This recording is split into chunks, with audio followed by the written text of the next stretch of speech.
আসসালামু আলাইকুম, কেমন আছেন সবাই? আশা করি সবাই ভালো আছেন। আমি আলহামদুলিল্লাহ ভালো আছি।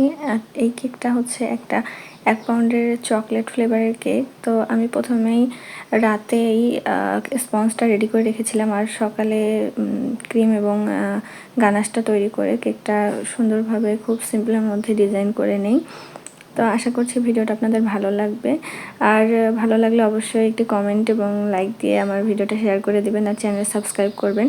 আর আমার রেসিপি ফলো করলে অবশ্যই আপনাদের চকলেট স্পঞ্জ কেকটা অনেক সুন্দর হবে। যদি চান তাহলে আমি রেসিপিটা দিয়ে দিব। তো ভালো থাকবেন সবাই। আশা করছি ভিডিওটা ভালো লাগবে। ধন্যবাদ। আসসালামু আলাইকুম।